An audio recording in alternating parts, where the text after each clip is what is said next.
তাহলে করাই দিয়া দেব রে ভাই এগুলো বেশি আমার সঙ্গে করে ভাই না আমি তো এগুলো এ বড় এক তুই আমার কিলো একবারে দোকান দোকান উড়াই দেব আজ আমি করব বড় তুই কইছিনা পরে দেব টাকা দিয়ে দেন ভাই ভাই পরে নে কয় টাকা বিক্রি করে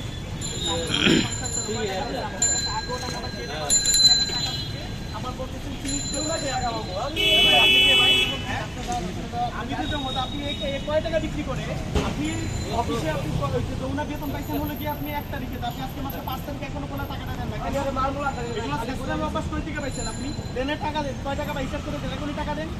এ ভাই ধরে কয় টাকা আনের নিচে দেন তাহলে ঠিক হইব কয় টাকা গরিব মানুষ চা বিক্রি করে কয় টাকা ইনকাম করে আমার টাকা চাইতে গেলে যে আমার কোনো দোকান উঠে দোকান উঠে দেন আপনি মানে দেশটা একবার মগের মূল্য পাই না যখন যা করছে তার সাথে তাই করে কি হলে টাকা দেন মানুষের সাথে ভালো ব্যবহার করবে মানে বাকি খান আবার বড় বড় কথা বলেন এইগুলো কি কষ্ট তোমার তুমি বাকি দাও কেন এই সমস্ত লোকরে